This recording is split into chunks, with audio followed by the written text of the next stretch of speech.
Hallo und herzlich willkommen zurück auf unserem Kanal. Wir sind Laura und Theresa, wir sind Schwestern und Deutsch-Muttersprachlerinnen und Deutschlehrerinnen. Und im heutigen Video kannst du perfekt dein Hörverstehen trainieren.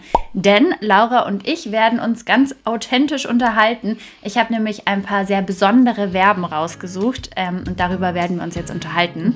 Bist du bereit? Ich hoffe sehr, dass ich bereit bin. Gut, dann los geht's. Let's go. Let's go. Vielleicht noch kurz der Hinweis, dass es für dieses Video wieder ein PDF gibt.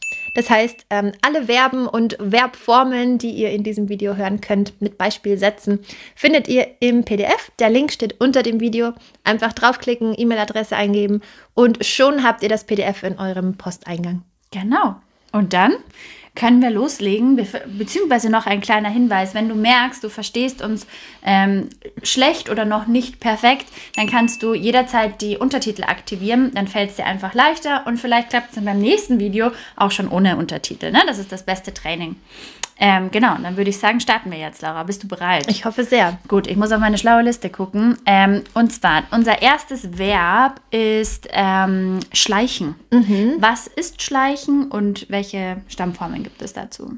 Okay, also schleichen. Ich mache erstmal die Formen. Das ist schleichen. Ich schleiche. Dann im Präteritum ich schlich oder er schlich. Und im Perfekt ich bin geschlichen. Also wir bilden das Perfekt mit sein. Ne? Genau. Schleichen, schlich, geschlichen.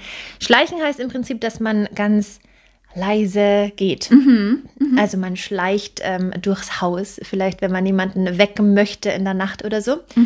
Da würde ich schleichen benutzen. Ja, sehr gut. Man hat das auch irgendwie gleich im Bild mit Dieben, die im Haus sind und ganz leise gehen, damit man nicht gehört wird. Genau. Also schleichen oder...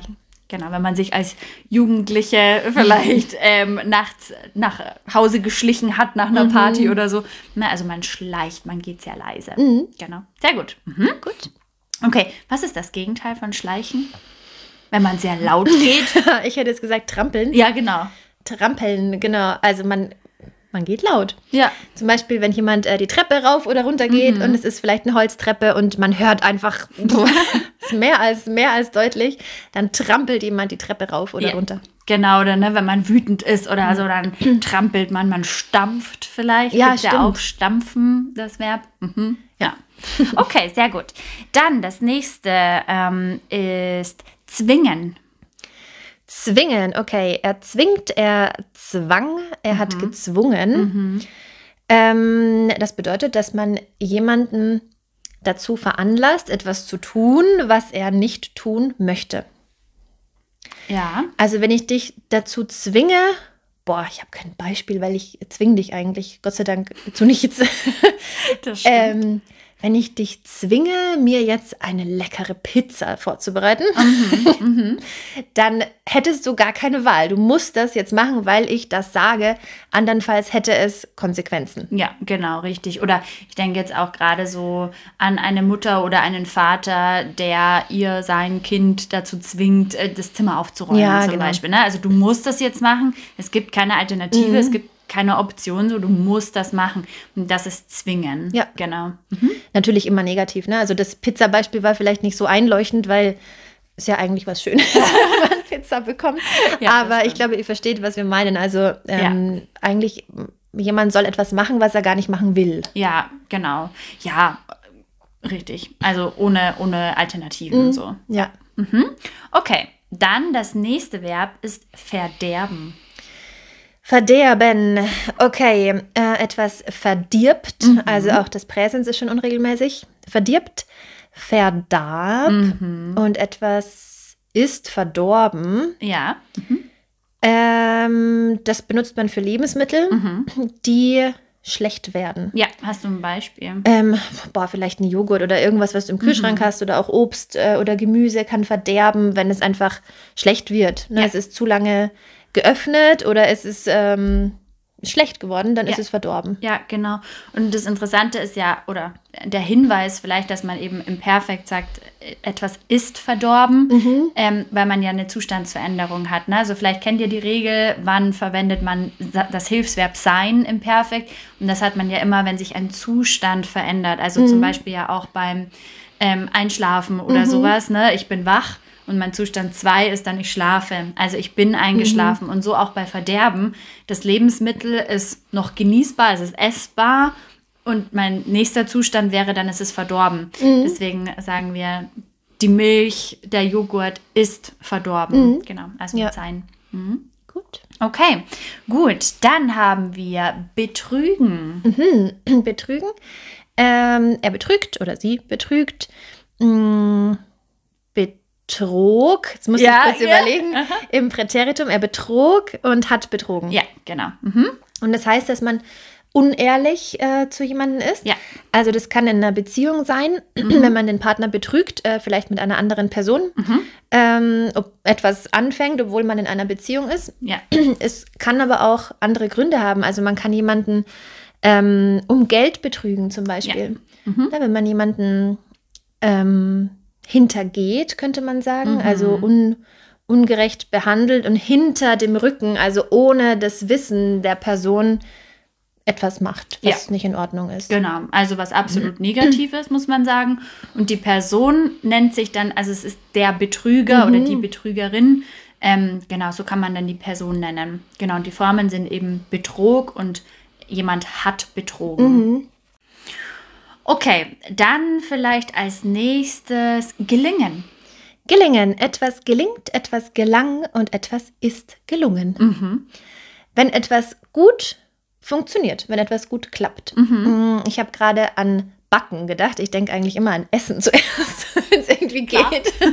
Also du hast einen super leckeren Kuchen gebacken. Dann würde ich sagen, boah, Theresa, also der Kuchen, der ist dir wirklich sehr gut gelungen. Also das ist einfach super gut geworden. Ja, genau, richtig. Und auch hier wieder spannend, dass man im Perfekt sagt, etwas ist gelungen. Ne? Also weil man wieder diese Zustandsveränderung vielleicht auch hat. Ja.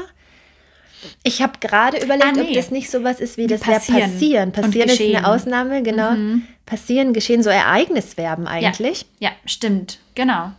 Ja, genau. Ich dachte erst, es ist so, wenn etwas gelingt, dann ist das ja auch in gewisser Weise eine Statusveränderung oder Zustandsveränderung. Aber klar, viel passender passt in die Kategorie der Ereignisverben. Wie passieren, geschehen, gelingen, ja. Genau. Die drei sind alle mit Sein gebildet. Als Hilfsverb, ja. Genau. Okay, dann haben wir das Verb kneifen. Was ist kneifen? Kneifen, jemanden kneifen. Oder so. Kneifen. Das hat die Oma früher immer gemacht. Oder Mai Theresa, du bist groß geworden. Oh Gott.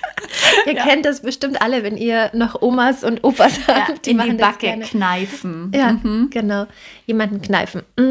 Er kneift, er kniff und er hat gekniffen. Kneifen hat eigentlich sogar mehr Bedeutungen, fällt mir gerade auf. Okay. Also einmal das, was wir euch gerade gezeigt haben, jemanden zum Beispiel in die Backe kneifen, also so ein bisschen drücken, ne, mit den Fingern, jemanden kneifen.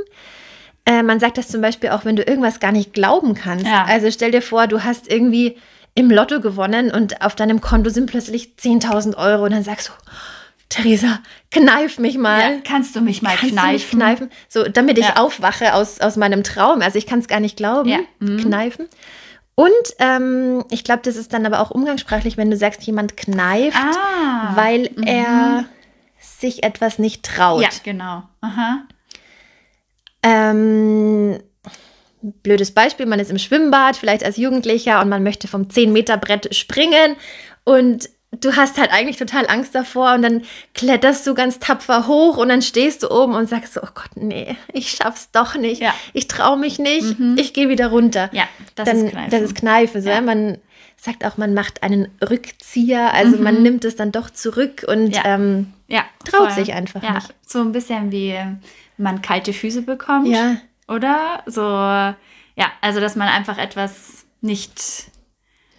sich nicht traut. Ja, genau. Wir werden jetzt kneifen, einen Rückzieher machen und kalte Füße bekommen. Kalte Füße bekommen, das ist so klassisch irgendwie vor einer Hochzeit oder so. Ne? Dann sagt man, oh, wo ist die Braut? Gleich beginnt die Hochzeit. Wo ist, hat sie vielleicht kalte Füße bekommen? Oder der Bräutigam, ne? Hat er kalte Füße bekommen?